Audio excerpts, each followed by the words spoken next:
You are thinking about running for president in 2016, and I want to talk to you about that in a moment, but it has brought attention back to some of your comments, as it does to any candidate potentially running for president. You said recently that you thought that there might not actually be elections in 2016. There might not actually be elections in 2016 because of widespread anarchy.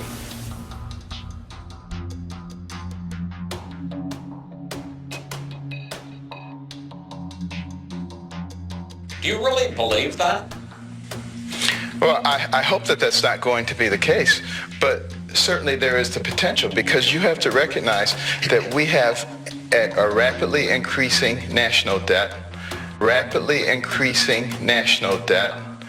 a very unstable financial foundation. Trading on the New York Stock Exchange shut down for hours today as the exchange tried to cope with what appeared to be a technical glitch. Joining us now live from New York is boom bust Aaron Aid. Aaron, we now know the New York Stock Exchange resumed trading after the hours-long halt today. So when did it start, and do they know yet what caused it? Well, Simone, the New York Stock Exchange began reopening its two equity venues at around 3 p.m. And that is New York time on Wednesday. And this is after what the exchange was calling a computer malfunction, which was what resulted as for this exchange being shut down for hours. And this all happened early in the morning, even earlier. 9:30 is when they started to begin seeing glitches. And at 11:30, this is when trading on all symbols stopped, which resulted in the cancellation of all orders. And that is highly unusual. And while the markets have experienced minor downtime due to glitches in the past, they rarely are affected on such a large level and such a lengthy scale. So currently, little information was provided about the cause outside of the official statement from the New York Stock Exchange confirming that it was just a technical glitch. So we'll be standing by and really looking into if this was something deeper and darker at work here. Anonymous posted a tweet yesterday, and the tweet said, "Wonder if tomorrow is going to be a bad day for Wall Street. We can only hope." Now, did they have something to do with this? Maybe.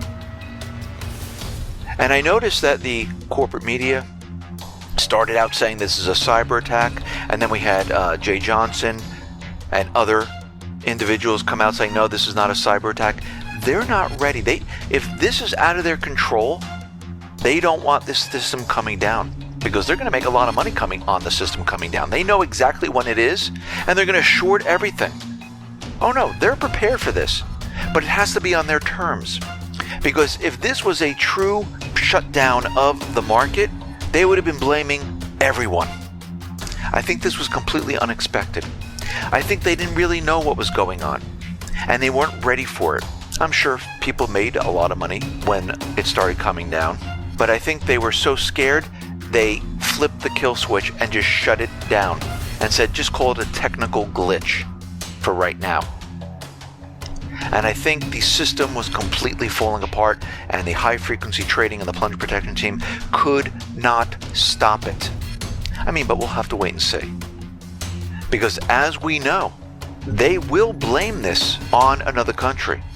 And this is why every single person needs to be prepared. Look how fast this can happen. At a moment's notice, you think everything is fine, everything is going perfectly, and then all of a sudden, the New York Stock Exchange shuts down. And then we had other things occurring. The Wall Street Journal was shut down. We then had nationwide computer glitch in United Airlines. Flights were not taking off. All of this happening at the same time. This is why you need to be prepared. I mean, think about it. You know winter's coming. You know it's going to be cold. You don't know if there's going to be a really bad storm, but you prepare for that. You know you have warm clothes. You know you're going to have to use heat. You know the power might go out because of a bad storm. So you stock up on certain items. Well, we know a collapse is coming. This is why everyone needs to stock up on food, medical supplies. If you've been continually bringing in supplies, continually do this. Don't forget about water. Do not stop, because we know we're coming very close for them bringing down this entire thing. And what's interesting about this, when all this is occurring, we had a report come out saying a cyber attack on the U.S. East Coast could cost the economy $1 trillion. They're saying if a cyber attack would shut down the United States power grid, it would completely decimate the economy. This report is coming from the University of Cambridge Centre for Risk Studies and the Lloyd's of London insurance market, and they've outlined the scenario of an electricity blackout that leaves 93 million people in New York City and Washington, D.C. without power.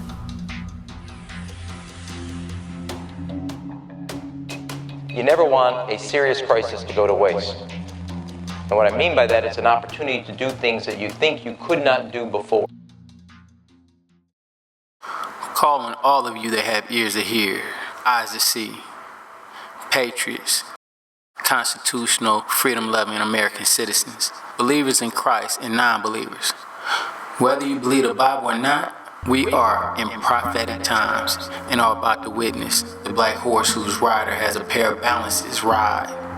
As the third seal of Revelation chapter 6, 5 and 6 opens, in which very soon there will be a full-fledged global economic collapse that will affect the whole earth. And immediately after the collapse, we will see the pale horse whose rider's name is death. After the fourth seal of Revelation chapter 6, verse 7 and 8. By the spiritual revelation of God to a dear fellow saint, I now believe that Obama, in conjunction with communism, has fulfilled the rider's duty of the red horse rider of Revelation chapter 6, verse 3 and 4, that has and is taking peace from the earth, and that his sword is our DHS militarized police state force, bridged with the United Nations World Police Force. See, the whole world has been just about fully disarmed, so the last piece of that puzzle of a full-fledged implementation of the Antichrist's Luciferian New World Order is the complete disarmament of the United States of America for the purpose of stamping out all resistance of the New World Order on a global scale, especially here. Don't be duped to believe that the presence of the U.S., Iran, Russia, China, or any other global leaders are in opposition towards one another, because they are not. Their open opposition towards one another is just a smokescreen to cover their united goal of a New World Order global agenda of a completely disarmed world population in preparation for the purge, in which 1.75 billion people will perish. And last but not least, an all-out war against Jews and Christians, which is the number one goal of the satanic New World Order agenda. These global leaders have conspired against God. In the book of Psalms, chapter 2, verse 1, the Bible says, "Why do the heathen rage and the people imagine a vain thing? For the kings of the earth set themselves, and the rulers take counsel together against the Lord and against his anointed, saying, let us break their bands asunder and cast away their cords from us. He that sitteth in the heavens shall laugh, the Lord shall have them in derision. Then shall he speak to them in his wrath, and vex them in his sore displeasure." Judgment is coming. God clearly said that vengeance is mine, I will repay. Judgment is coming. Please realize that it is Satan who has our global leaders deceived and under his control. And even though they have labeled us, true Christians, as their enemies and are set forth to destroy us, it is our duty to not only love our enemies, but to also pray for them. And remember that if the king of Babylon, Nebuchadnezzar, repented to the Most High before he died, they have the same ability to do so also. Also, I want everyone seeing this to clearly understand my stance and my intent of informing and forewarning, especially of those whom call yourselves Christians. I want to incite not a physical armed revolution with armed weapons of war, but a spiritual revolution armed with knowledge, foresight, right direction, and the spirit of truth. And I don't care which shade or complexion your physical bodies are, because if you're a real Christian, we are all one spiritual body, born of the same grace, the same faith, looking for the same eternal fate of everlasting life through Jesus Christ our Lord and Savior. I want to set this for the record. There is no such thing as a spiritually born again racist Christian. That's a new creature in Christ. And know that there is only one race called the human race, comprised of the children of God and the children of Satan. Thus, I'm warning everyone that labels themselves true Christians not to be swayed by the government media complex that is purposely creating racial division and hates the only real solution to this nation's problem, which is repentance from sin through Jesus Christ. See for yourself. In the 60 seconds I have remaining with you, sir, to ask you, we talk so much about this on a macro level. How about on a micro, on a day-to-day basis? How can we, black, white, whatever, improve this? I think on an individual, on a micro level, the issue is not really skin. The issue is sin. And I firmly believe that the issue is that internally we are flawed. Internally we need salvation from our sin. Internally our sin makes us prideful. It makes us judgmental. It makes us prejudiced, which leads to racism. It makes us lash out at people that don't look like us. It makes us look past evidence to protect people that look like us. It makes us do all those things. It makes us lash out in anger. It makes us point fingers. It makes us, our sin that's in us makes us do those things. And the only salvation for this sin is the gospel. The only way to really cure that what's on the inside is understanding that Jesus Christ died for our sins. And so to me, on a micro level, it's understanding. And just like that, we lost him. I know, I heard you guys rapping me. I just couldn't let him go. See, the government media complex is saving the glory of uniting humanity for Antichrist in his New World Order, and he will be on every news channel on the globe very soon. Thus, it is their job right now of keeping the blind masses locked into a carnal mind state of flesh against flesh until the time. See, we're in an end-time spiritual war for the soul of humanity. And the Bible clearly tells those of us that are real Christians that our fight is not with flesh nor blood, for we wrestle not against flesh and blood, but against principalities, against powers, against the rulers of the darkness of this world, against spiritual wickedness in high places. Now, know that Satanists, they use racism to keep the masses divided, carnal and spiritually blind. But those are not the attributes of true saints. Now our officers, whether they be federal officers, state officers, or local officers, it is their job to uphold the U.S. Constitution and to establish the rule of justice as God's ministers against those who do evil and protecting the peace of those who do good. So let us pray for all of our officers, but especially our local police officers.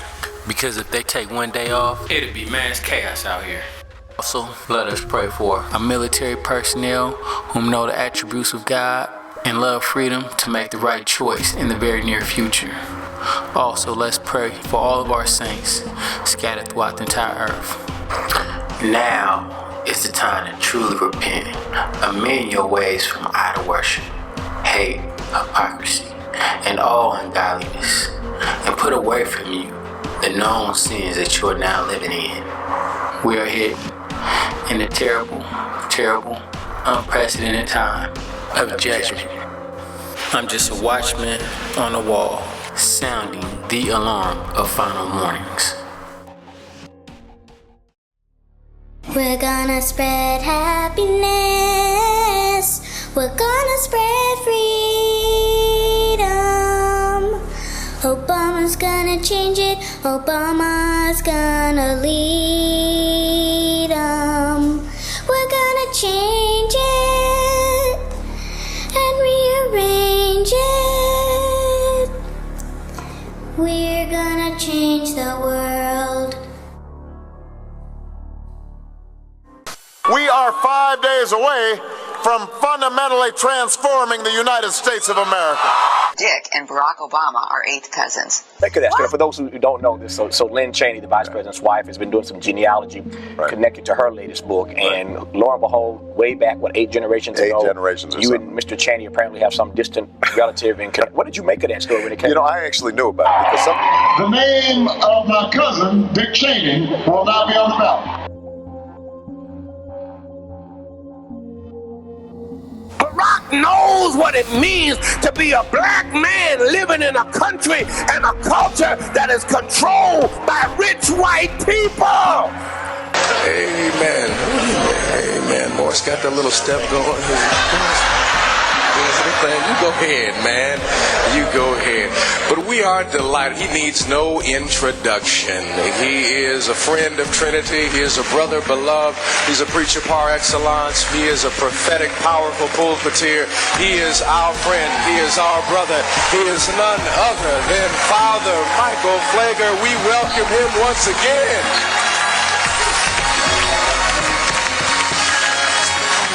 Honest enough to address the one who says, well, don't hold me responsible for what my ancestors did. But you have enjoyed the benefits of what your ancestors did.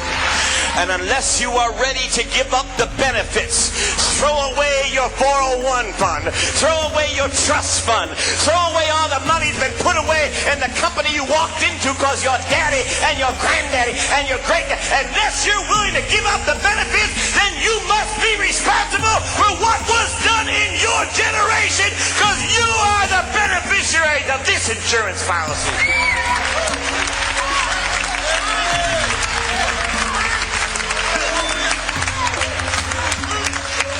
Must be honest enough to expose white entitlement and supremacy wherever it raises its head. I said before, and I really don't want to make this political because I'm very unpolitical. But Moss, when Hillary was crying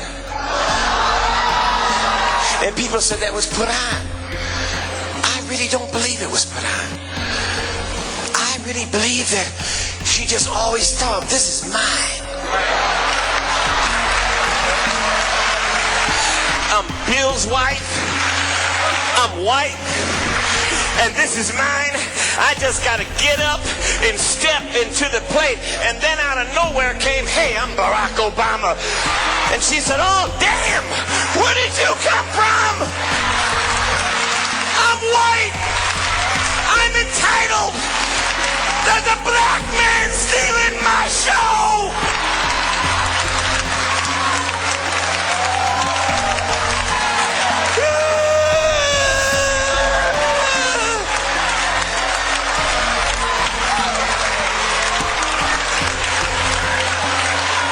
She wasn't the only one crying. There was a whole lot of white people crying.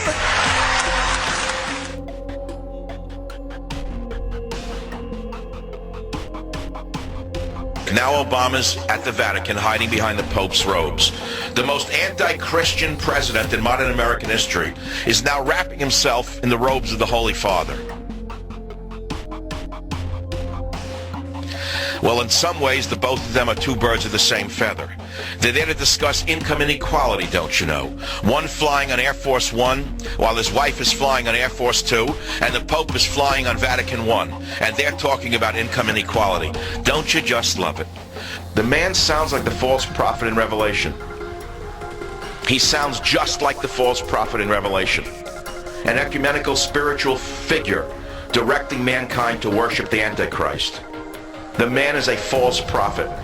How could you buy this garbage? How in the world can you buy this?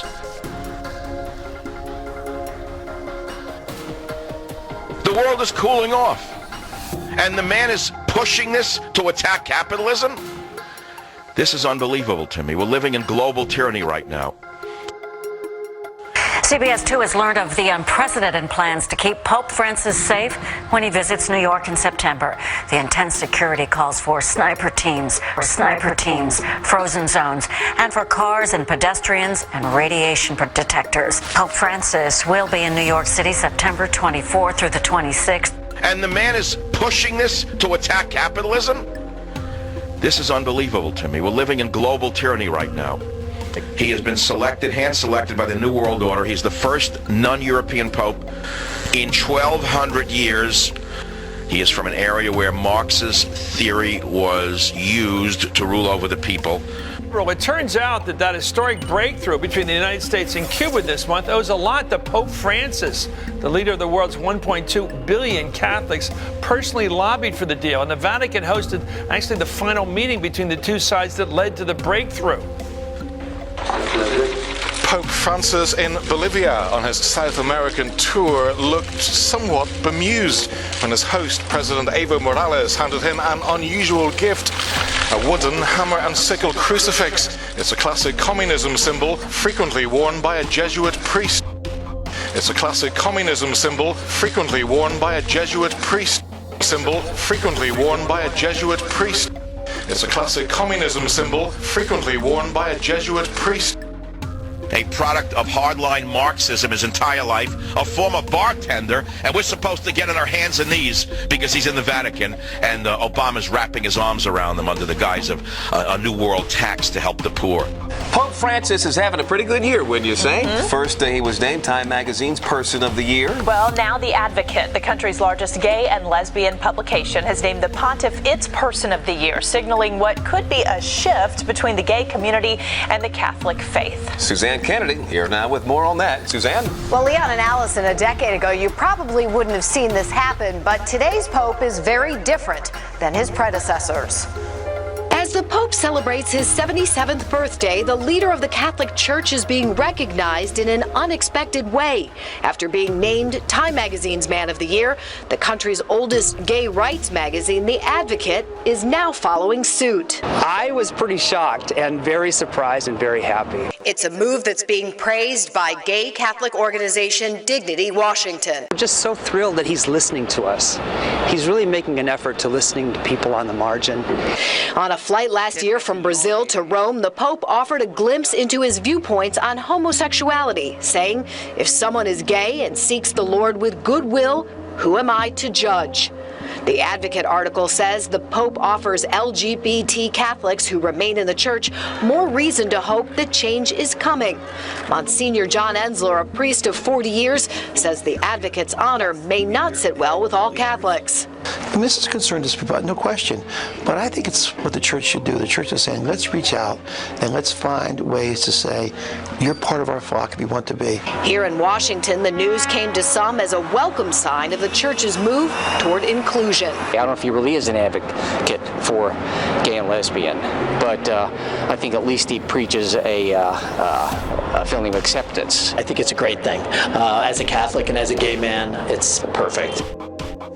The Vatican press office, which said that Time's Man of the Year honor was unsurprising, declined to comment on this newest honor. The Pope is a danger to the world.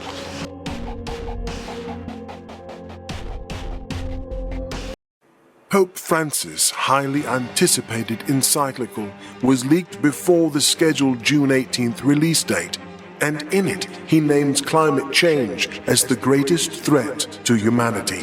He also calls for reduction of the population. And creation of a new global political authority to save mankind from disaster by overseeing the reduction of pollution and the development of poor countries and regions. This sounds suspiciously like the new Sustainable Development Agenda about to be unveiled at the UN in September.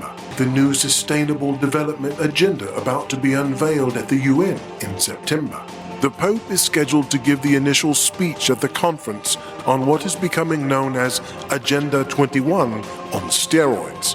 This new program addresses more than the environment. It also deals with poverty, education, agriculture, and gender equality. In addition, he's scheduled to meet with Obama and address the U.S. Congress during his visit. The timing of this encyclical isn't accidental. The Guardian reported that the purpose was to ensure maximum public impact before the UN conference. Francis hopes to add moral authority to the scientific arguments about the need for a global agreement to deal with climate change. The Vatican has hired experts to help craft their new agenda, and one of them, John Schellenhuber, is a German professor who earlier had stated that the planet is overpopulated by at least 6 billion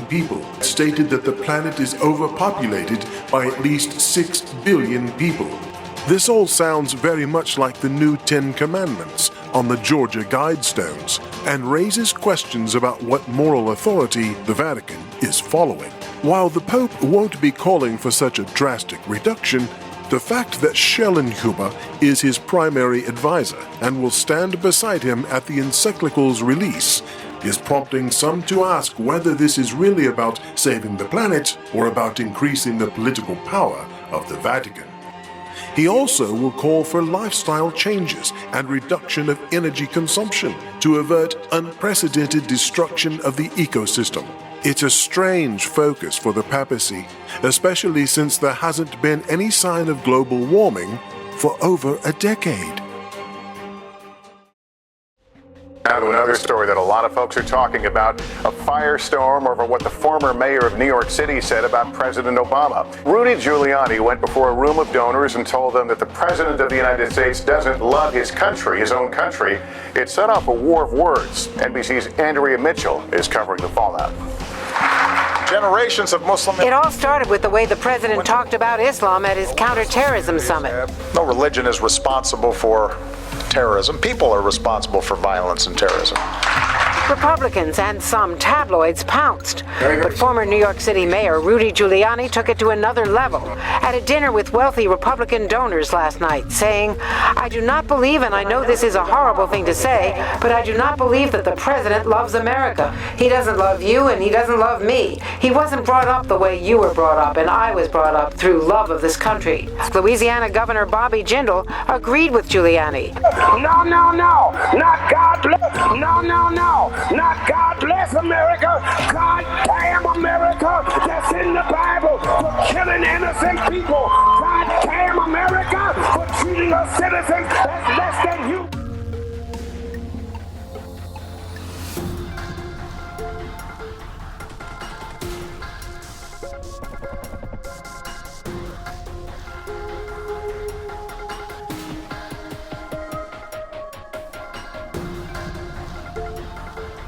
The Prime Minister referred to a moment just last week where in the middle of these negotiations with the Iranians that you have the Iran Navy doing drills in the Straits of Hormuz, and what are they firing at? A U.S. carrier. We've got the video of them going after an American ship in the midst of these negotiations.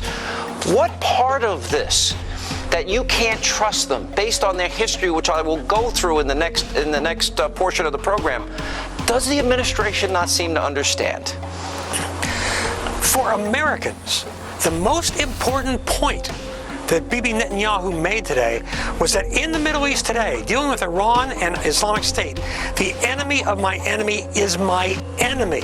I am convinced, Sean, absolutely convinced, that Obama and Kerry and company have accepted that Iran will get a bomb.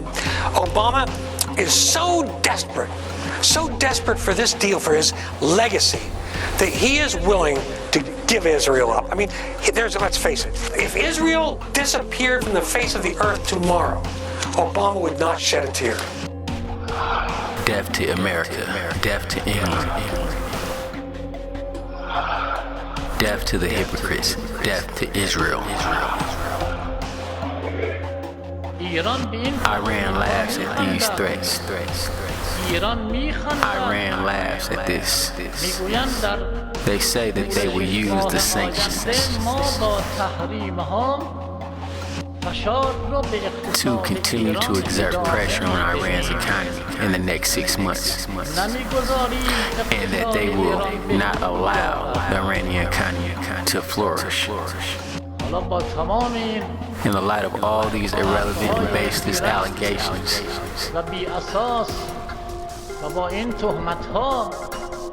Iran should shout to the skies, death to America, should it not? Death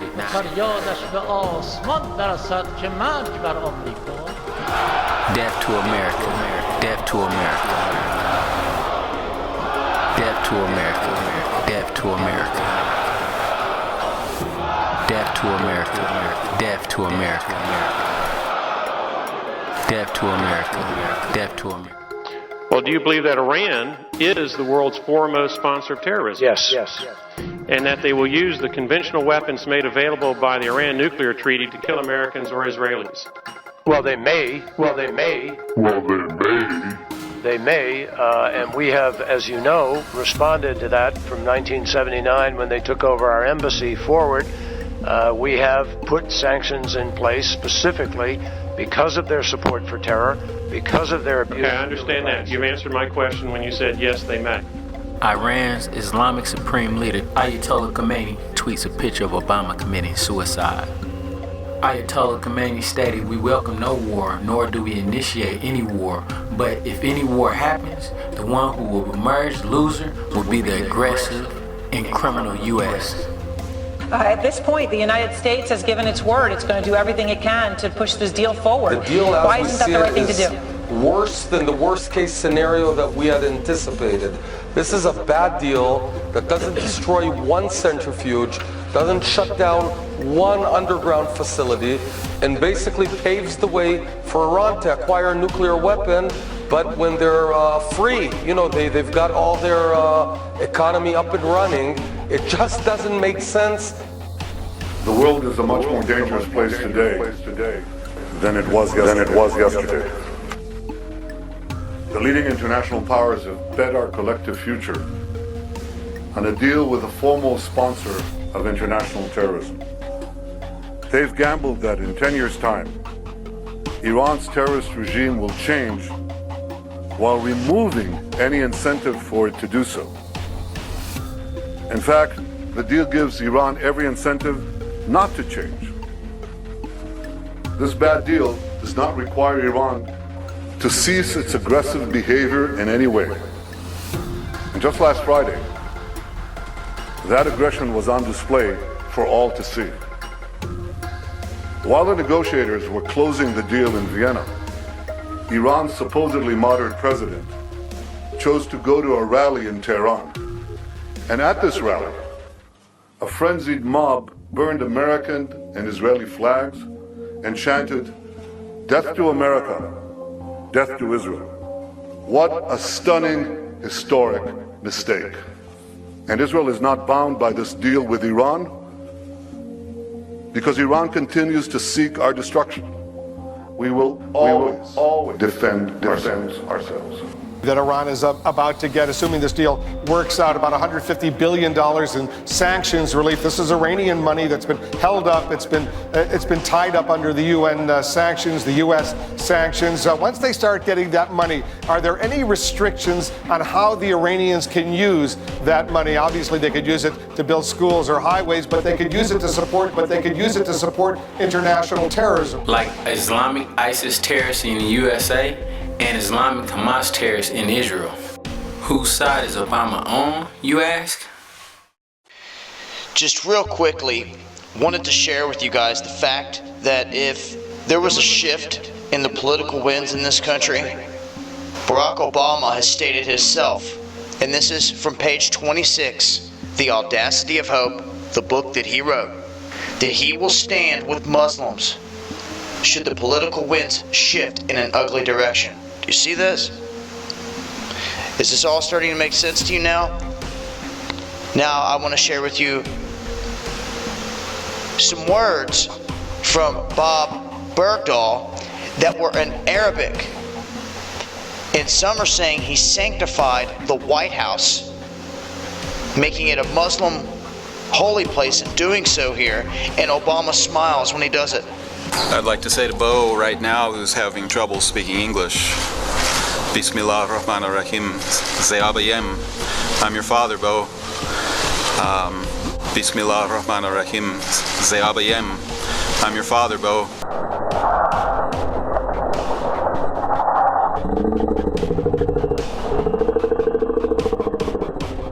It looks like all these guys are on the same team here with this hidden agenda.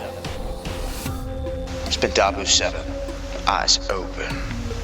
Meanwhile, our next guest says the president and attorney general should stay out of local and state law enforcement issues. Former Congressman Alan West joins us. Good evening, sir. Good evening, Greta. How are you? I'm very well. I'm curious what you thought of President Obama's statement last night, and then he spoke again today. Well, I think the president initially came out and calling for calmness, but he continues to talk about this is can be expected, and there's some deep-seated or deep-rooted feelings and beliefs out there. But what I do find very hypocritical is that President Obama nor Eric Holder has said anything about the 4 black gang members who brutally carjacked and took Captain Kevin Quick, a Virginia Reserve police officer, and murdered him. We did not hear them say anything about the 19-year-old New Jersey teenager, Brendan Devlin, who was gunned down by a black self-proclaimed jihadist. We heard them say nothing about the 2 black teenagers that bludgeoned to death a World War II Okinawa veteran out in Spokane, Washington, nor about the black teenager who shot a young toddler in the face in Brunswick, Georgia. So I think that the country has to really get tired of this cherry picking of these instances of their perceived social justice and their own agenda that they're trying to use for their own elevation. And this really is getting quite despicable. Why do you think the president and attorney general are cherry picking some? Is it the violence on the streets, or why aren't they talking about Brendan Devlin? I mean, that was a lone wolf jihadist killing him. He's an 18-year-old kid driving home from a friend's house. Yeah, because it has no political benefit for them. First, obviously, our thoughts continue to be with the family of Freddie Gray. Understandably, they want answers. And the DOJ has opened an investigation. It is working with local law enforcement to find out exactly what happened, and I think there should be full transparency and accountability. We're being set up, guys. We are absolutely being set up. I can tell you what's coming. I've told you all every step of the way. I know what's coming next. You have to know what's really going on, because nobody is going to tell you. Next week, we're going to show you this stuff that I found with Al Sharpton yesterday. I'm telling you that's right. With Al Sharpton saying we fought against states' rights in the 60s, so we had the right to vote, and this century we have to fight states' rights. It's time for the Department of Justice to take over policing in America. That's what's happening. That's why they're sending all the MRAPs and everything else to these cities, because the intent is that the government, when the bottom rises up, the people will cry out for help, and the government will come top down and they'll control your policing. That's what's happening. And local police departments, police officers, please learn this. Please. Once you tie it all together in your head, you'll go, oh my gosh, that's exactly what's happening. And only an understanding of this, and then a peaceful, informed public can stop it.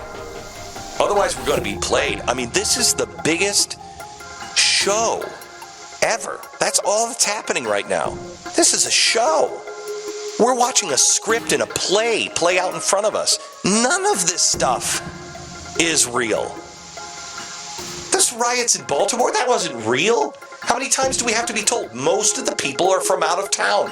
All they need is one thing to get it started that's real, the shooting. Then all the people come from out of town and they manipulate it and they wind everybody out and they get it rolling. Then they leave town and they go to the next one and they go to the next one and they go to the next one. And before long, it's going to be all over and nothing will truly be solved. Is Ferguson solved? Has there been reconciliation in Ferguson?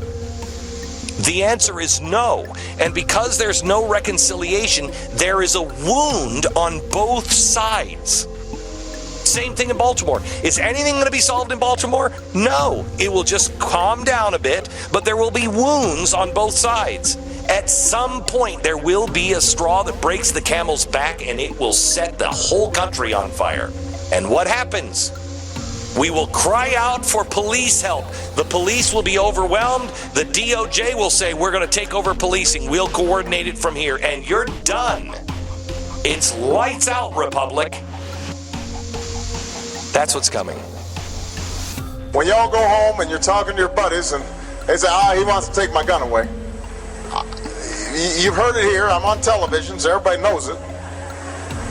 I believe in the Second Amendment. I believe in people's lawful right to bear arms. I will not take your shotgun away. I will not take your rifle away. I won't take your handgun away.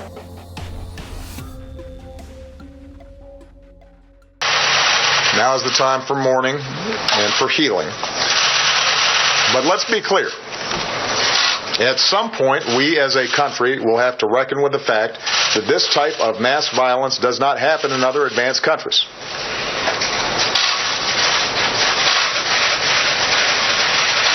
It doesn't happen in other places with this kind of frequency.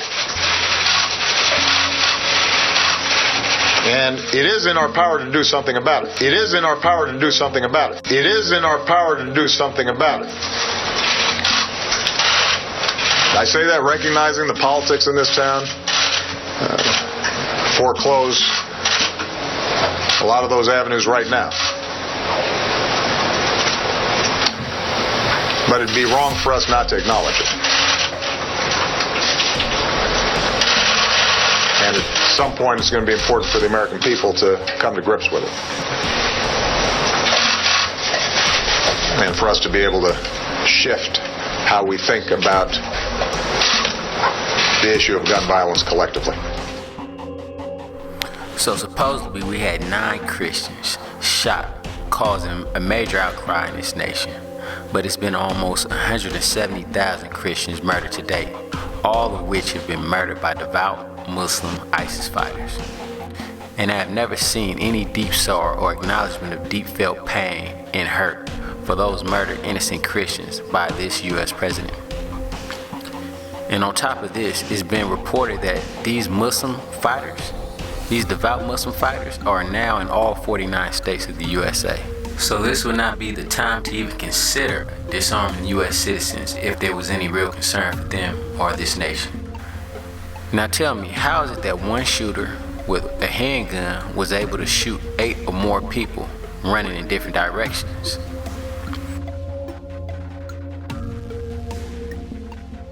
How is it that no one's seen this long tactical bulletproof vest that he was wearing? And why would the shooter, with 6 months of planning and took time to write a manifesto, need a bulletproof vest to kill the so-called pastor who was a strong anti-gun advocate along with his 8 parishioners? Who took all of these nice pictures of this so-called racist shooter, Dylan Roof? Was it Dylan Roof's black friend who ate and slept together with him under the same roof as good friends do? Where did he sleep when he was here? He would just... He'd be sleeping right here. So I'll give you y'all. I'll show you guys the Dylan light. The Dylan light. So he would just crash out? Yeah, just like that. What's your reaction to the news about Dylan? Like, that he actually did everything he said he was going to do. And I don't feel no different today and I felt about him before he did this stuff. He just said that he was gonna hurt a bunch of people at the University of Charleston, and he stopped talking about it. And I said, and I think he thought it went over my head that I didn't catch it. And I was like, what'd you say? Why you want to hurt those people in Charleston? Like, well, what's your grudge against them? And he never said anything about it. He just stopped talking about it. And he just said in 7 days, they all got 7 days. And that was on last week, Wednesday. And then Wednesday coming, he shot all these people in the church. Why does the daughter of one of the so-called slain victims have a smile on her face as she proclaims to be just a little bitter, you know? I'm a little bitter, but, you know, it overwhelms. I'm overwhelmed with love. Overwhelmed with so much love, but her mama just died yesterday. How is it that after the very next day of your mother being brutally killed, that you would even want to talk to anyone, let alone the media, and tell them that you have nothing but love, with no sign of deep, sincere, felt pain, hurt, or sorrow? How about you, Chris? Same thing, you know. We already forgive him for what he's done. And there's nothing but love from our side of the family. We are mourning right now, but I know we'll get through it. My mom was a God-fearing woman. She loved everybody with all her heart. Love is always stronger than hate. So if we just love the way my mom would, then the hate won't be anywhere close to what love is. We've come together as a community, try to get past these things. His mother gets brutally gunned down, murdered in cold blood, and he calls it these things? I mean, how many times does a person lose a mother in a mass murder? You know, a tragedy has happened, but life's gonna go on and things will get better. Honestly, my knees are a little weak right now, but I'm trying to stay as strong as I can while I press on. His knees are a little weak because he knows this is all a lie and he can't wait to get his hands on that money. How is it that the family members received $29 million, literally fast-tracked $29 million, from our government for the so-called murder victims that were supposedly gunned down in this fake act of a hate crime? I know a whole lot of people that were targeted and intentionally gunned down with no mercy, and they were not murdered by people that loved them, but by people that hated them. And the most that some of their family members received by victims of crime was only $5,000. What if Dylan was gay, and it was a gay flag that he was holding before he gunned down these so-called non-Christians? Would there be a strong outcry through the media to remove that flag from local government city structures, being that it is considered to be very offensive by many in this nation? Absolutely not. This shooting was a hoax. This is all about gun control. Look at his fake heart stare into the cameras as he knows he's being filmed. Dylan Roof is just another tool of the New World Order for distraction, division, and gun control.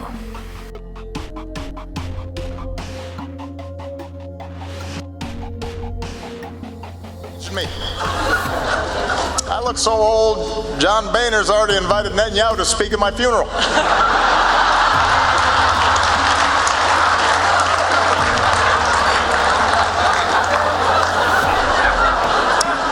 Until a true conservative is elected president. Think about that. It was so outrageous, 47 Ayatollahs wrote us a letter trying to explain to Huckabee how our system works. It gets worse. Just this week, Michelle Bachmann actually predicted that I would bring about the biblical end of days. Now that's a legacy. That's big. I mean, Lincoln, Washington, they didn't do that.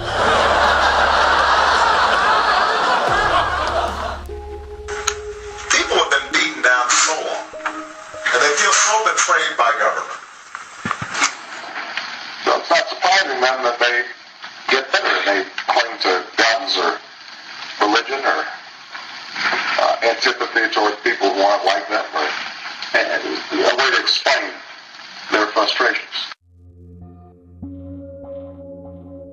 I'm in New Jersey law with the alarming and all that, I don't fall under alarm because I'm in a public building recording, which is my first and second. You know what? I really don't even care about that because Obama has decimated the freaking Constitution. Obama has decimated the freaking Constitution. So I don't give a damn because if he doesn't follow the Constitution, we don't have to. It's New Jersey case law. Yes, you don't have. Did you get that? Yeah. He doesn't have to follow the Constitution. Because our president can decimate our Constitution, and we don't have to. That's the law of the land. You have to follow it, whether he does or not. And you tell him that.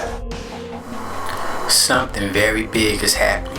Our government is preparing for something very serious and so big because they know that we are on the verge of a major economic collapse in which the USA will erupt into major civil unrest, giving them the pretext to suspend the US Constitution and implement martial law, which is the desired goal for the workers of the New World Order.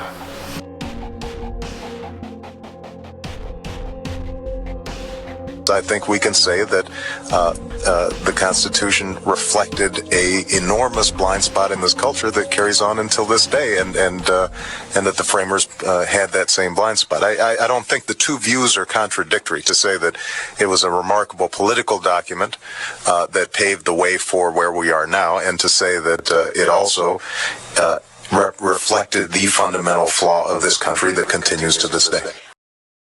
Obama is a radical communist, and I think it's becoming clear. That's what I told people in Illinois, and now everybody realizes it's true. He is going to destroy this country. He is going to destroy this country. And we're either going to stop him, or the United States of America is going to cease to exist. Is there any, do you still hold regrets against not having long enough time to debate against President Obama? I don't have any regrets. I went into Illinois. People told me at the time I didn't stand much of a chance of winning. The idea was to bear a true witness. The man is an abomination. He is someone who has actually advocated infanticide, that when babies are the target of abortion, if they happen to escape the abortionist's intention and are born alive, he actually supported the idea that those babies should be set aside to die. That is a man with such a seared conscience, I can't even understand why anybody in their right mind would consider him worthy of political support. That's a violation of conscience that is inconceivable. And even some of the most hardline pro-abortion people in America rejected that abomination, and he did not. We're in the midst of the greatest crisis this nation has ever seen. And if we don't stop laughing about it and deal with it, we're going to find ourselves in the midst of chaos, confusion, and civil war. It's time we started acting like grown-ups. How could the policy that President Obama makes in the next couple of years affect activities like tonight? Sorry, the person you call President Obama, and I frankly refuse to call him that. Right. At the moment, he is somebody who is kind of an alleged usurper, who is alleged to be someone who is occupying that office without constitutional warrant to do so. And he's rushing forward with ideas like destroying our borders, an amnesty bill that will actually have the American taxpayer footing the bill for illegals to come to this country to live, to get housing, and to get everything they want. He is also somebody who has just announced a program that would essentially destroy the validity of existing mortgages and encourage everybody in the country to stop paying their mortgage because the government is going to pay it instead. This is insanity. It's as if we have put insane children and adolescents in charge of our government. And I think we need to ask simple questions. A couple of years ago, we were arguing over every penny in the United States budget, and it was quite clear we didn't have enough money to go around. Well, somebody asked me where we came up with $2 trillion in the course of the last 6 months. Did we wish for it out of the air? Have people gone mad in this country? You don't have that money. We are claiming that a bankrupt government can save a bankrupt banking system. Explain to me how that happens, because I think that's impossible. And the fact that we have just elected an individual, may or may not be qualified, and he presents silly ideas like this and says, let's move forward now. And we're all acting like the laws of economics have been repealed, and we can actually afford to foot the bill with money nobody's got. This is insane. It's got to lead to the collapse of our economy, and it's going to. Hi everybody, it's me, Gregory Manarino. How are you today? It is Friday, the 13th, February 2015. People, ironically, being that it's Friday the 13th, something happened today Again, not getting much media attention. However, it did eke out a little spot on CNBC. What am I referring to? Robert Shiller. If you don't know who this man is, just look his name up. This is a Yale professor and a Nobel laureate who predicted the dot-com bubble and the last market crash is coming out, again, on the mainstream, talking about a bond market crash or a debt bubble bursting. People, when you have an individual like Robert Shiller coming out on the mainstream talking about something like this, again, the man's reputation is impeccable. You have to realize that there is something wrong. Generally, you have to turn to alternative media sources to hear anything like this. Well, mainstream just pick this up. They're going to squash this beyond any shadow of a doubt. Again, they cannot let people understand the threat that this poses to the world. Beyond any doubt, if you have any thought process whatsoever, you're able to put together how dangerous and how dire the threat of the global debt bubble is. And I've gone over at length countless times how this is not simply a financial issue. This is a resource problem that is going to affect every single human being on this planet. When this debt bubble burst, people, again, I know if you've been following me for all these years, you get it, but people have no conception of what this means. This means basic resources to live will not be available. This is a greater threat than a nuclear exchange. It is that profound. But again, it's just brushed over. No one thinks about it. It's just like a passing thought, even out of the mouths of our politicians. But understand, our politicians are well aware, none more so than President Obama. That's the truth here. President Obama is acutely aware of the threat posed by the debt bubble. And how do we know this? I went over this maybe a month ago in a video I had done. When President Obama took the reins as president, he did walk into a financial mess, an epic one. And he went to Wall Street and he got the brightest minds there to explain to him how the financial system works. Believe me, it's not a coincidence that under President Obama, the national debt has more than doubled. More than doubled. I mean, put that into perspective. From George Washington to George Bush, add up all of their debt, that 230 somewhat years, President Obama doubled it in his 6 years. Okay, so he understands how important it is to keep borrowing cash into existence from the future to keep the debt bubble sustained. But what do we know about bubbles, people? I've gone over this at length. I wrote about this in all my publications, and I sincerely hope you have downloaded my free publication, 197-page ebook, Ultimate Guide to Money in the Markets. I can't stress this enough, people, how the monetary system, the backbone of the world, depends on debt being pulled into the present from the future. In other words, resources, making them available now. This has inflated a human population bubble. Think about it in its real terms. You have Robert Shiller coming out talking about how the bond market, he's calling it the bond market. The bond market is debt. If he came out and said a debt bubble, I don't even believe it would be anywhere on the mainstream, but he managed to sneak it out there by calling it bond. Bonds are IOUs. Bonds are debt, period. Okay, understand that. So he's calling for this bubble to crash or to burst. This is beyond profound, especially coming out of the mouth of someone like Robert Shiller or him. It's incredible. Again, this almost knocked me off of my seat. So understand, people, this is the greatest threat to humankind, bar none. They're going to distract you with ISIS. They're going to distract you with whatever they can distract you with, saying this is the threat you need to be looking at. This is where you need to be looking. No. It's the debt bubble encompassing the world, and it's an insurmountable problem that can never be fixed. It will reset itself when this bubble bursts. And people, think about it. If resources become unavailable to people on a global scale, think about how that is going to play out. People, again, pandemonium in the streets of every nation around the world. People will be eating each other in the street. There's no doubt about it. I've been saying this. But I know the truth. There's no going back. You've changed things. Forever. They're code. It's a bad joke. Dropped at the first sign of trouble. They're only as good as the world allows them to be. I'll show you. When the chips are down, these civilized people, they'll eat each other. They'll eat each other. They'll eat each other. People are going to lose any bearing on the paradigm, again, that they've been forced to believe, and they will resort to anything to survive, anything to support their family. Understand? So think about how bad this is going to be. Again, we're seeing the propagation of wars all over the world. This is a blame game. They're going to blame the collapse of the monetary system and the bursting of this debt bubble. Robert Shiller spoke about today. They're going to blame it on the war.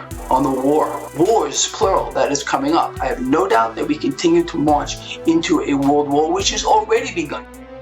Greece made an announcement to its creditors last week admitting that it will run out of money tomorrow. Athens told European leaders that it would pay government employees their wages and pensions, not the IMF, if it had to choose between the two. A 458 million euro loan payment is due tomorrow. The Financial Times, however, reported this morning that Greece scraped together enough loose change to make the IMF payment, but it will be flat broke by the end of April. A Greek official told the London paper, quote, "Next month is a different matter. We are going to run out of money unless reforms are legislated to make some bailout funds available," end of quote. Now, there's also speculation that Greece may turn to Russia and or China for a bailout, which would give the Russians and the Chinese a financial and possible military foothold in Western Europe. Meanwhile, the big story that was not reported in the USA last month by the establishment news media was the testimony of Professor Lawrence Kotlikoff to the U.S. Senate Budget Committee. He told the hapless senators that Washington is insolvent. The Boston University economist told the Senate committee, quote, "The first point I want to get across is that our nation is broke. Our nation's broke, and is not broke in 75 years or 50 years or 25 years or 10 years. It's broke today. Indeed, it may well be in worse fiscal shape than any developed country, including Greece," end of quote. You try to find that story on the internet, and you're going to have to search pretty hard, because Google and all of the search engines have made sure that story disappeared. Alan, Dr. Greenspan are concerned about the underperformance of the U.S. economy, but what about signs of exuberance, if you see any, in financial markets? In the United States? Sure. Yeah, well, I think we have something tantamount to a bond bubble. And that's essentially, if you think of it in terms of price-earnings ratio. Now, the price-earnings ratio in the bond market is high enough so that were that in the stock market, we would be worrying about it. And I think we ought to worry about this because interest rates are below where they historically have been for generations, indeed for millennia. The American people are tapped out. We're going to have a crisis. Yeah, we're going to have a major crisis.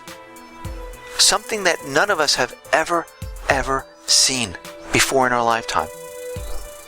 Maybe those people who are still alive in the Depression, it might look very, very similar. What does this tell us? The economy is starting to crumble and fall apart. We're heading into a depression. We never left the recession. We just kept on getting deeper and deeper in the recession. The U.S. government central bankers, all they did was create an illusion around the recession. And now it's starting to shine through, and they can't stop it. And what else will we see? Well, we will see the government getting prepared for the collapse, because they know it's coming. And we can see that as of right now, TSA, they are preparing its employees to carry handguns. She is with the Sheriff's Department. There she is. They're running full-scale terrorism drill today, and she has returned to talk to us now. Gigi, good morning. What's going on? Good morning, Steve. Good morning, everyone. This is a story you're only going to see on Fox 11. We are working with the LA County Sheriff's Department on Operation Independence. Now, this is a major high-visibility drill. They want the Sheriff's Department to be very, very visible. And we're going to pan over a little bit to the right. There's part of the Sheriff's Department. They won't give us an exact number on how many deputies or agents are being deployed, but behind them we also have agents with Homeland Security. We also have TSA agents here at Union Station. Now, the entire idea here is to prepare for a terrorist attack, and it is also to give riders, people who use public transportation, a sense of security. To give riders, people who use public transportation, a sense of security.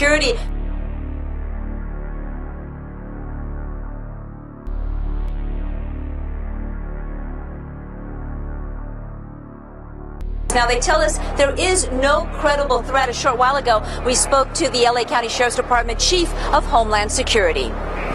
We have a very high visibility exercise going on. It'll be going on for a couple days.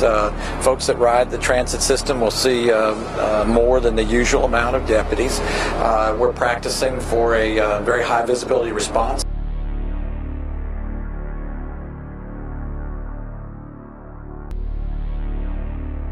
That could be in response to a threat or an actual activity that takes place somewhere in the United States. So just like we do for wildfires, we're exercising our response to an event that could take place in the future. Now, the key words here are high visibility, but let me tell you, it's what you won't see that also counts. A lot of undercover agents in those crowds. There are going to be a lot of police officers, a lot of sheriff deputies, a lot of Department of Homeland Security agents today. Well, many people here who've seen that show of force, as well as some of the more unusual resources like these behind us here, have come up to us asking us what's going on, and officials say that's part of their goal to get everyone thinking about the Southland's security. Explosive sniffing dogs and a huge visible and undercover force have converged on Union Station. But this is not an emergency response, it's an anti-terrorism drill. We've seen some complacency amongst even law enforcement and our community in general regarding potential terrorist activity from abroad or even here home from domestic terrorists. Sheriff Division Chief Ted Sexton says authorities started planning for this drill in LA's mass transit system right after the Boston Marathon bombings, in part to exercise the security lessons learned. But the high visibility drill, dubbed Operation Independence, will continue through July 4th, a major holiday. Yesterday, federal authorities released a bulletin saying the country is on heightened alert. Anytime you have a holiday, it's something that you want to look at. The Boston bombing took place on Patriots Day. The Times Square incident took place on May Day. Benghazi on 9/11.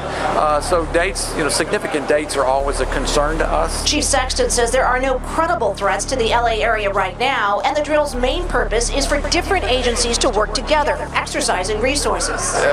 Lights are going out in this tunnel, we can almost see like it's daytime. Officials also hope to remind the public of their anti-terrorism role. If you see something that looks out of the ordinary, behavior that looks out of the ordinary, please call your local law enforcement agency and report it. We all should do our part, be a little bit more vigilant. We all should do our part, be a little bit more vigilant. And this is coming from the fedbizops.gov site. And when you look at what's going on here, it looks like they want to arm all the TSA agents. DHS is calling for training that includes night fire drills and various rapid fire drills, in addition to more specialized training. We understand from the fedbizops.gov site that DHS is looking to contract with a company to provide 12.6 million rounds of .223 Remington ammunition per year for 5 years, totaling 62.5 million bullets. From the bullets they already ordered. This is a lot of ammo. What are they expecting to happen? They're expecting riots, They're expecting the collapse. They're expecting to fire. They're expecting to fire on the American people. This is what they're expecting. Like I said, DHS is dormant right now. When they get the green light and things go south, you will see a completely different side of DHS. You will see what they've been training for. And we can see that something is going on at this point in time. I mean, think about it. The federal government is now buying 62 million rounds of ammunition. NORAD is moving back into Cheyenne Mountain because of an EMP-hardened area where they're protected. That's very interesting. Government authorities have scheduled a whole host of unusual training around the nation. I mean, Jade Helm. Northern Exposure, which is in Michigan, is a major exercise where the military provides defense support to civilian authorities. Why is Walmart closing? New at 10, conspiracy theories have now been floating around for weeks about a military operation in West Texas. But what's really happening? Julia Dang went to find out. Jade Helm 15.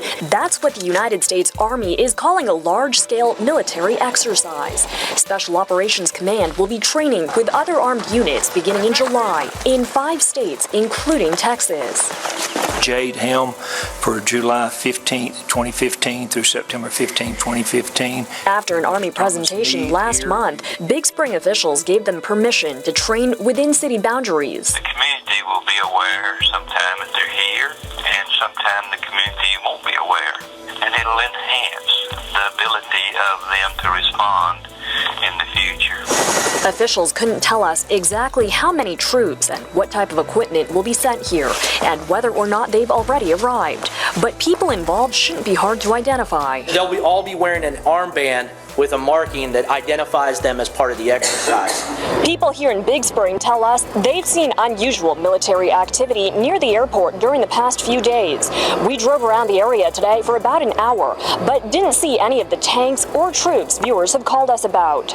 If they have a legal reason to, no, it doesn't bother me. Mark Schaefer doesn't mind military presence in the area, as long as it's not on his property. If somebody comes through my backyard, I want to know it. Let's go, boys! Others believe the potential disruption of Jade Helm may be worth it. It's going to boost local economy as well, because you're going to have thousands of troops here buying groceries, the military is going to be buying fuel in the area. As for rampant rumors about Jade Helm somehow being behind Walmart closures, well, company, city, and military reps all say there's no connection. Reporting in Midland, Julia Dang, News West 9. I have an update here to the mysterious closing of several different Walmart facilities, all said to be going down because of plumbing issues. This put nearly 2,000 employees nationwide out of work simultaneously, and the excuse is nearly identical at every store. Walmart is saying that these places have the highest incidence when it comes to plumbing issues, and they thought that rather than dealing with the cost associated to it, the leaks and everything else they're trying to say, they were just going to close down immediately. It was in their best interest to do so and to fix the problem. Besides Brandon, Florida, these locations were Pico Rivera, California, Livingston in Midland, Texas, and Tulsa, Oklahoma. All these stores having been built between 94 and 2004, and this right here is where it all starts to come unraveled with the excuse of plumbing. If you're a major business and you've went out of your way to send troops, employees, so to speak, to all these facilities to clear them out, tell everyone you're closing down the doors and the excuse is plumbing, you would think they would have already took the steps to get the permits to do so, right? Because they said they're immediately going to start tearing up the floor and the tiles to fix this stuff. Well, isn't it odd that the guy that issues the permits has not heard a word about it? He's even contacted them, wondering, giving them their full support, trying to get it back open because 500 people lost their job. He is also unaware of any prior plumbing issues at this Walmart, and he's offering to help with granting the permits for the work, but no one has contacted his office about obtaining any permits. So let's go on here and look at a couple more. Woman says there were suits everywhere. They came in the store, and they said they would soon begin tearing up the floor and removing tiles. Now, this manager said that she worked inside the store since 2012, used the restroom daily, and has never seen a plumber working in the store or witnessed any plumbing problems. This is from a manager in the store. No plumbers or contractors could be seen at this facility today. None. And there's no permits granted. But when it comes to this Walmart mystery and all the suspicions surrounding it and the excuse that plumbing's going on at 4 or 5 of these different facilities has brought a lot of questions up, and a lot of people have been digging here and there to see what they can come up with. This information is being brought up that Walmart has been in this special kind of partnership in this war against terror with DHS. All the proof is right here. This is from 2010. They even put out a video clip, which I'll share at the very end, which they were going to play in Walmarts in every aisle. And it's on their official channel here. And they say that if you see anything suspicious at Walmart in the parking lot, report it to the police or your Walmart manager. This will help to identify and report indicators of terrorism, crime, and threats to law enforcement. This was brought up years and years ago, over a decade ago, when in Georgia they were getting the funding and passing this Homeland Security in order to secure the safety of citizens in case of a nuclear, biological, chemical, or other attack. This was a joint venture by the NSA, DOD, DHS. You can see them all listed here. And these tunnels were to serve as conduits from specific places to rapidly move supplies or whatever they need between these locations. Now, there was big time facilities listed right here, but the main one being in Georgia because it was center to everything. It was to be the main hub. Now you have all this information here talking about these underground connections to these Walmart facilities. Are there certain Walmarts out there that have underground connections? Well, no doubt. I wouldn't doubt it one bit, especially now that we know the DHS over the past decade has had this deal with not only Walmart, but other big sports stadiums and places like that and businesses. This has been Dabu 7. Eyes open. Hi, I'm Janet Napolitano, Secretary of the Department of Homeland Security. Homeland Security begins with hometown security. That's why I'm pleased that Walmart is helping to make our communities more safe and secure. If you see something suspicious in the parking lot or in the store, say something immediately. Report suspicious activity to your local police or sheriff. If you need help, ask a Walmart manager for assistance. Thank you for doing your part to help keep our hometowns safe.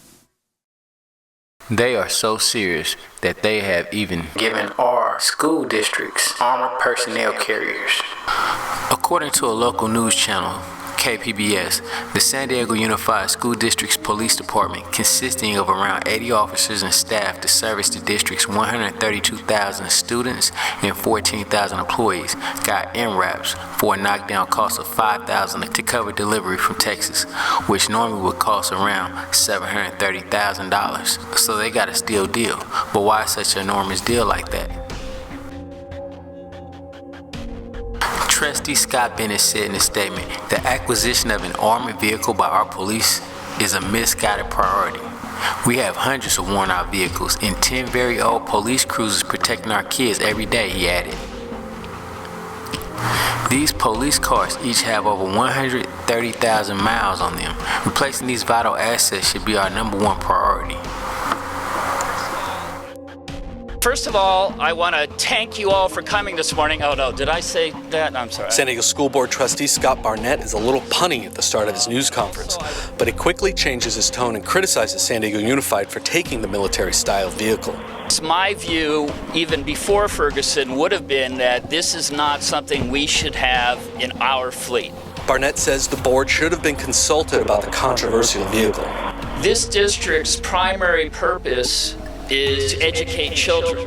If the district believes that we need additional capacity, such as the armored vehicle that we received, then that should be discussed by the school board.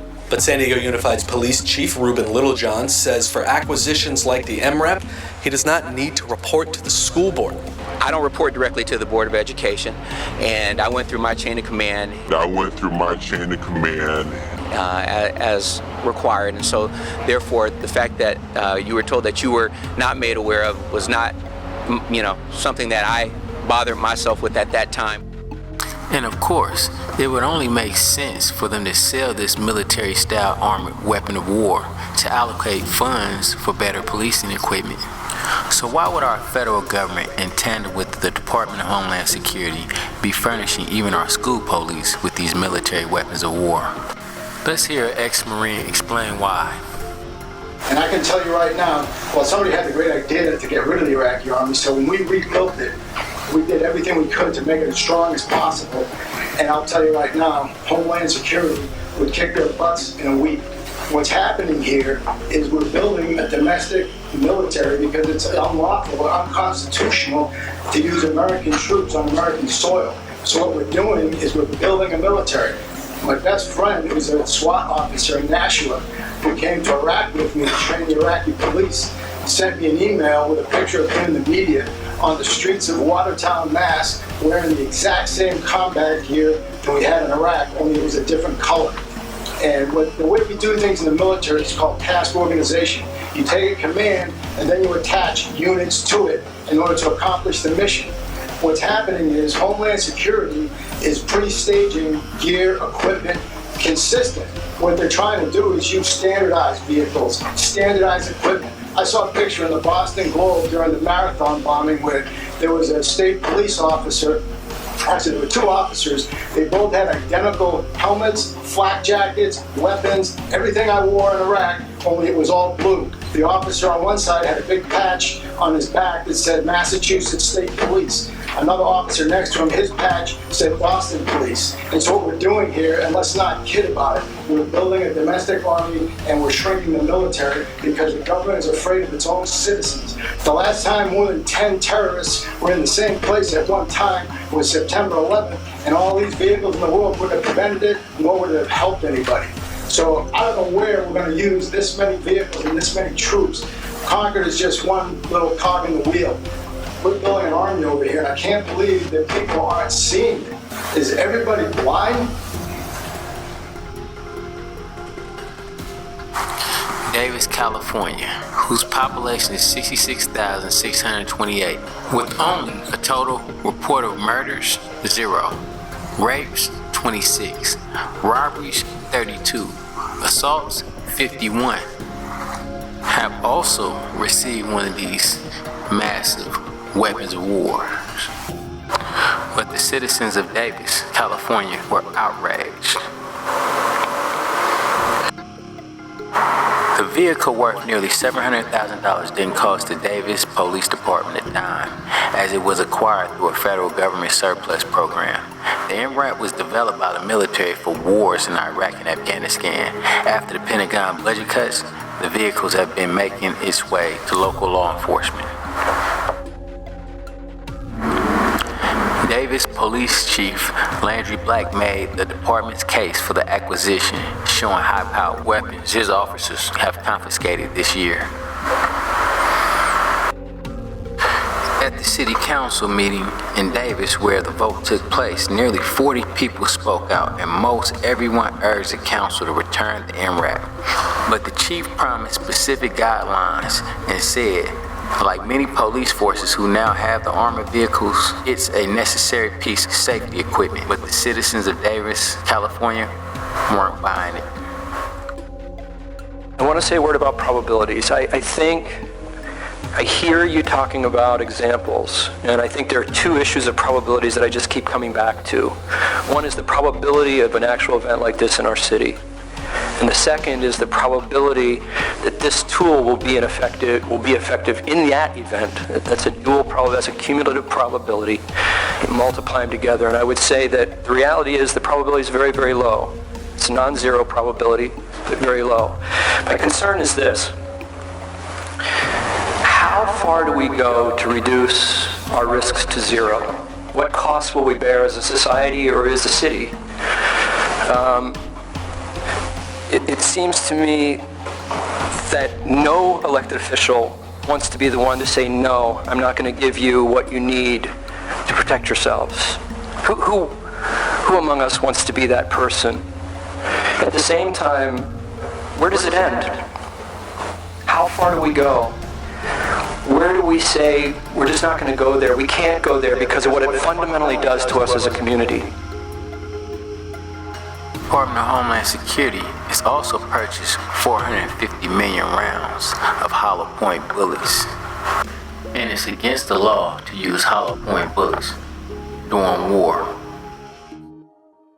The hollow point expands on impact to almost 3 times its size. The expanding effect means that the bullet dumps its power inside the body, damaging more tissue than a normal round-nosed bullet. The hollow point is commonly used as an anti-personnel round. It's designed to damage more tissue by opening up similar to a flower, so it has a larger wound channel. A larger wound means a greater chance of hitting an organ, cutting nerves, or severing an artery, and so stopping the target. Why would they need so many hollow point bullets? Forbes reports 1.6 billion rounds of ammo for Homeland Security. It's time for a national conversation. Forbes confirmed that the Department of Homeland Security has issued an open purchase order of 1.6 billion rounds of ammunition. As reported elsewhere, some of this purchase order is for the hollow point rounds forbidden by international law for use in war, along with a frightening amount specialized for snipers. Also reported elsewhere, at the height of the Iraq War, the Army was expending less than 6 million rounds per month. Therefore, 1.6 billion rounds will be enough to sustain a hot war for 20 plus years in America. New Jersey Congressman DHS must explain ammunition and armored vehicle purchases. Well, some lawmakers want to know why the Department of Homeland Security is apparently on a huge ammo buying spree. This is a just-placed order for more than 300,000 bullets, just the latest in a series of contracts that could add up to more than 1.5 billion rounds of ammo over the next 5 years. Critics say that's enough bullets to supply the equivalent of the Iraq War for 24 years, and they want to know why the DHS is doing it. Recently, Forbes magazine published an article in which they voiced concern about the Department of Homeland Security and other non-military federal agencies purchasing over 1.5 billion rounds of ammunition. And that far exceeds anything they've purchased in the past. In addition to that, recently they've acquired close to 3,000 heavily armed vehicles that are being used for, they say, domestic purposes.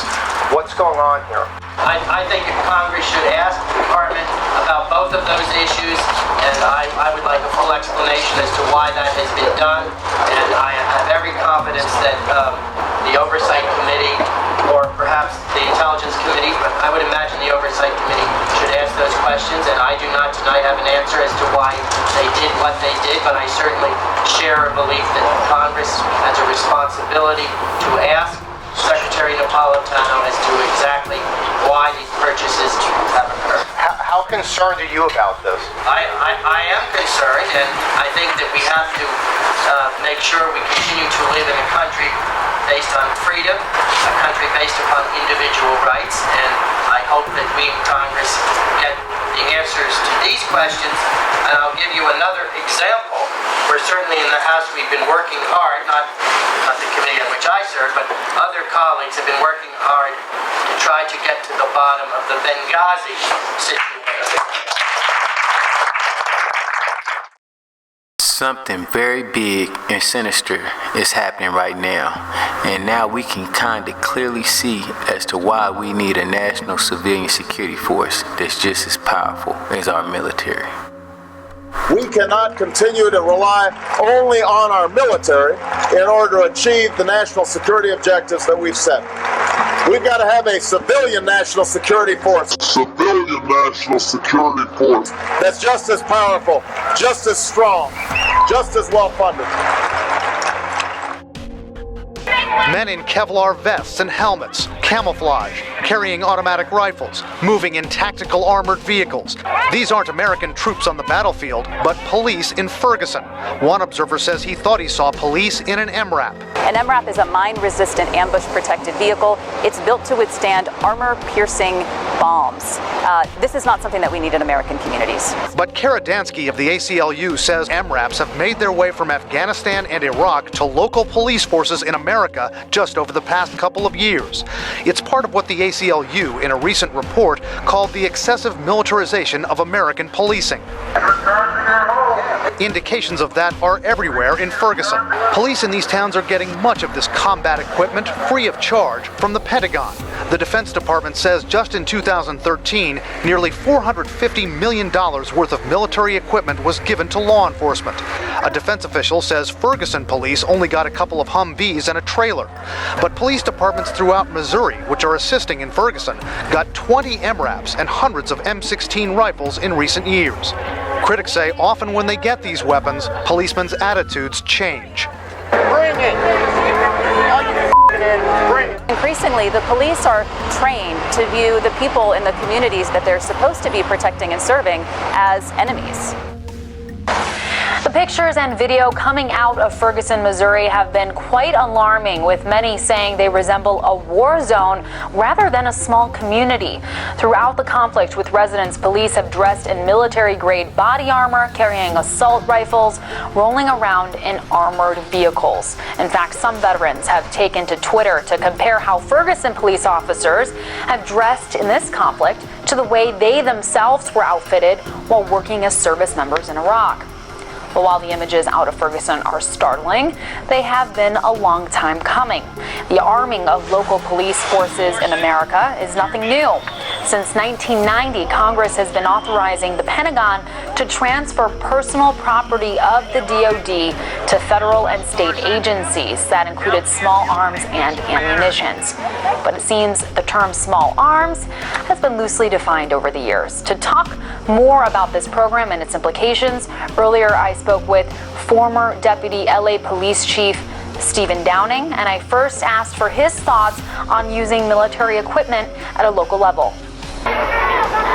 American law enforcement has become militarized by this equipment. The military has enemies. The military is trained to kill their enemy. Law enforcement has no enemies. Law enforcement, their job is to preserve life. They have no enemies. Everyone they come up against, even the most dangerous criminal, is someone who's entitled to the protection of the Constitution, the Bill of Rights, and the rule of law.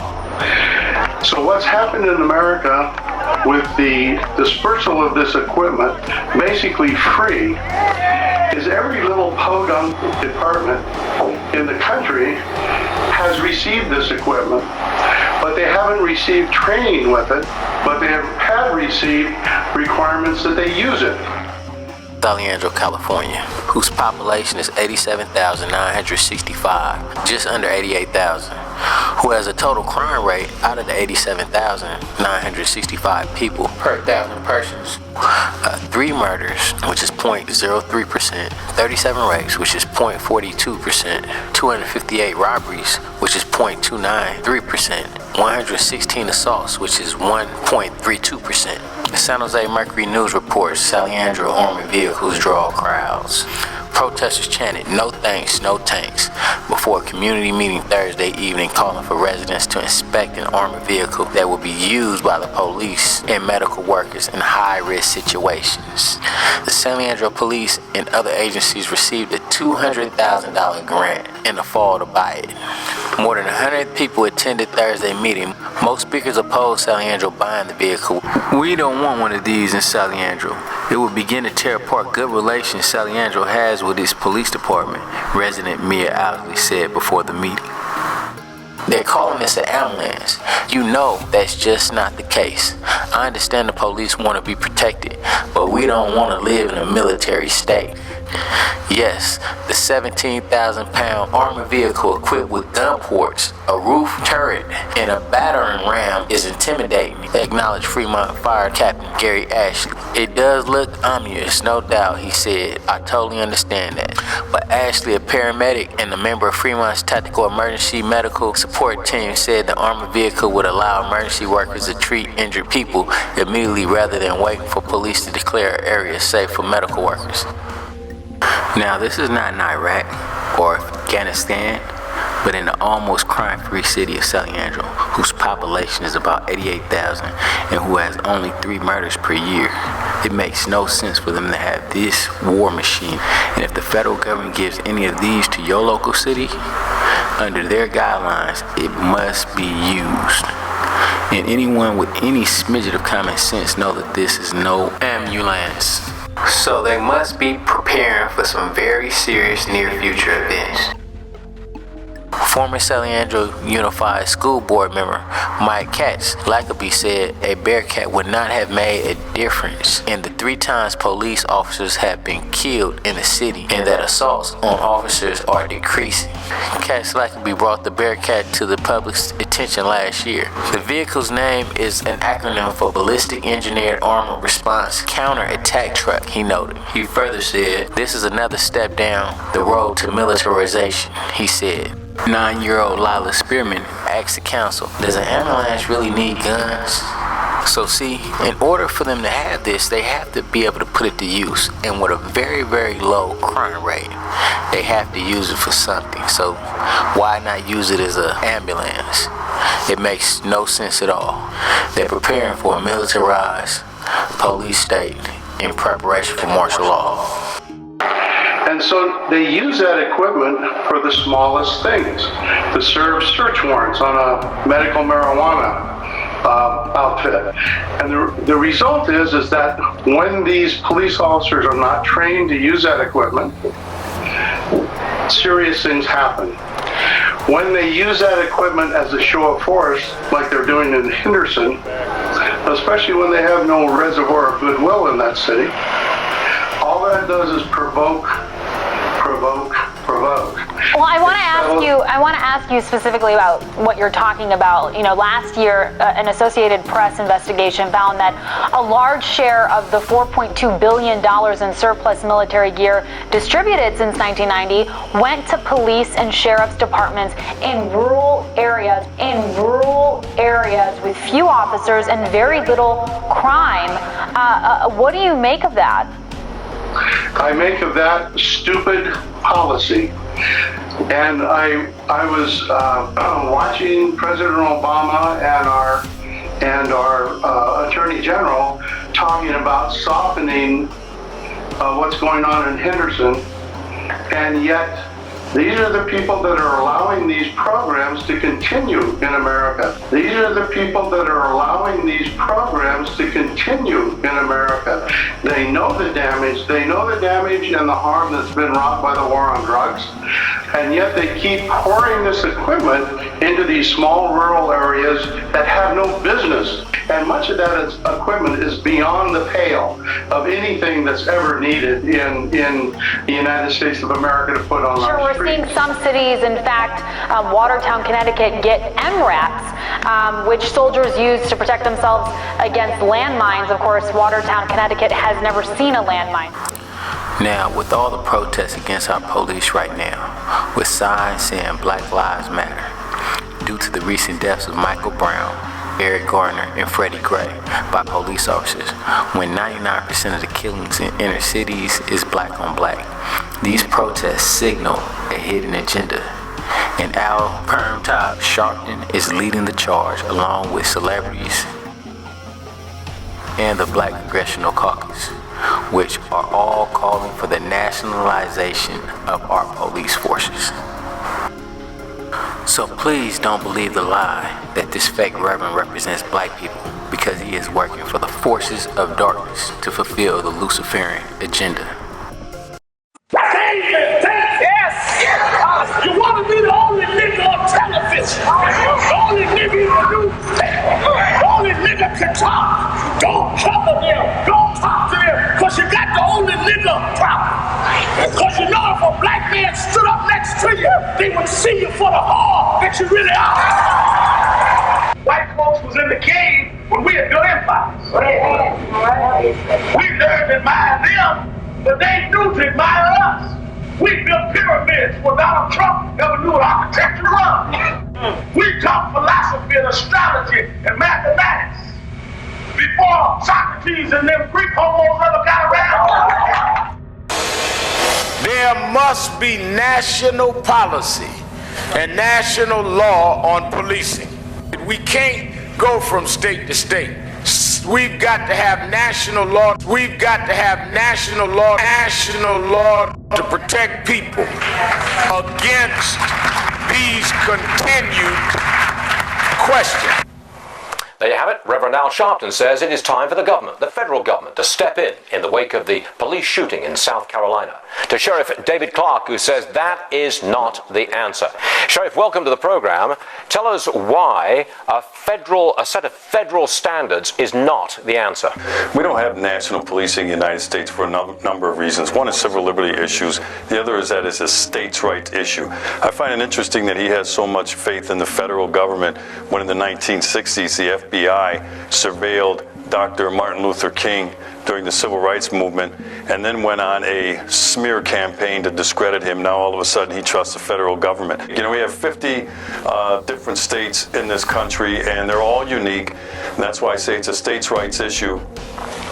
They know how to police their communities best. The guiding principle for all 50 states and every law enforcement agency in the United States is the United States Constitution. The guiding principle for all 50 states and every law enforcement agency in the United States is the United States Constitution. How do you feel about the way South Carolina is handling this incident? Well, it seems to me they're getting it right. I trust the system. I trust the process. I trusted it in Ferguson, Missouri. They got it right. Trusted it in New York. I tell everybody, trust the process. That was a horrific, what I saw anyway, and I know that the investigation is still ongoing, so I want to be a little careful in rushing to judgment, which I'm not trying to do, but from what I saw, I was as horrified as anybody in the United States. But I want to make it very clear that what we saw in Charleston, South Carolina is not a macrocosm of the profession of policing. It's an outlier. It is an anomaly. And that guy, as soon as the investigation is complete, will get what he deserves. But I'm going to continue to defend the honor, the integrity, the character of the American police officer. And I've talked to officers all over the place over the last 48 hours after that video was released, and I didn't find one officer that wasn't disgusted by what they saw. That is not the character of the American police officer. Hello everyone, welcome to Freedom Fighter 2127. Sharpton calls for DOJ to take over policing, going to have to fight states' rights. Well, now we know the motive behind the riots. We know, and it's been documented, that the mayor is receiving funding from the Obama administration to police the 21st century, if you would, with federal funding and taking over police stations, and that's exactly what Sharpton calls for. Reverend Al Sharpton called for the Justice Department to take over policing in this country and stated we're going to have to fight states' rights in the comments recorded by the Baltimore Sun on Thursday. Sharpton said we need the Justice Department to step in and take over policing in this country. This is far worse. Sharpton calls for Justice Department to take over the police. In other words, the feds are coming to take over your local police stations. And we know what that means. Federalizing of police forces. We're close to gun confiscations. According to a report by the NRA, the DOJ leaked a document. If you haven't seen that, I'll pull it up. Here it is. Breaking. Leaked DOJ memo. Outlaw and confiscate all guns. What does Al Sharpton just say? DOJ. Okay, so now we've got it confirmed. This is urgent news regarding a leaked document obtained by the NRA, which states in a memo that the DOJ is calling for an all-out gun confiscation and outlawing of firearms.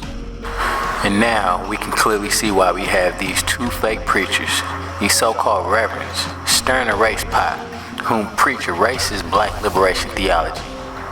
Reverend Al Perm-Top Sharpton, who divorced his wife and now openly sports his girlfriend, who fellowships with the most satanic Illuminati rapper who said,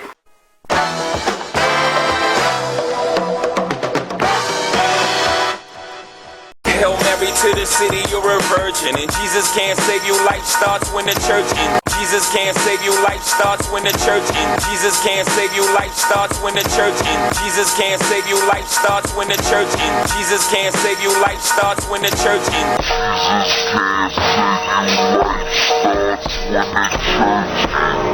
And Jay-Z is absolutely correct. This modern day fake, unbiblical, phony Jesus taught in these so-called modern day churches can't save you from the chaos that is soon to come. And these Satanists will have the time of their lives when these phony churches are finally shut down for good as we enter into the New World Order. So this is why you have Al Perm Top Sharpton and his fellow comrade, race hustling Jesse Jackson, encouraging mass protests and fanning the flames of racism to bring order out of chaos for the New World Order, while they pretend that they really care for black people, but not one word out of the mouths of them or protesters against the 3,700 innocent babies that are now being premeditatedly and systematically murdered every single day inside of abortion mills, which was founded by a racist named Margaret Sanger, who equated blacks to human weeds that should have never been born. Margaret Sanger was a tragic individual. She believed in, reducing the population of the earth using birth control, using homosexuality, using just about anything other than doing what God commanded, to be fruitful and multiply and replenish the earth. So Margaret Sanger started a group called the Planned Parenthood, which many people have heard of. They are one of the key people today in the abortion industry. I mean, absolutely murdering nearly 5,000 people a day. 5,000 people a day are being murdered by abortion. So Margaret Sanger, we have her largely to thank for that. Other factors, of course, are involved too. But yeah, it's really sad. I'm sure she's going to answer to God for what she's done with her teaching. She taught that inferior races like blacks and Jews and Hispanics really need to be eliminated. She wanted to set up her birth control clinics in these lower class neighborhoods, people that she thought didn't deserve to live, and slowly, get them sterilized, or, she was really involved in the eugenics movement, which became very unpopular by World War II because Hitler took the obvious conclusion. I've got two daughters, 9 years old and 6 years old. I'm going to teach them, first of all, about values and morals. But if they make a mistake, I don't want them punished with a baby. I don't want them punished with a baby. I don't want them punished with a baby. Punished with a baby. Punished with a baby. Punished with a baby. Punished with a baby. Punished with a baby. Punished with a baby.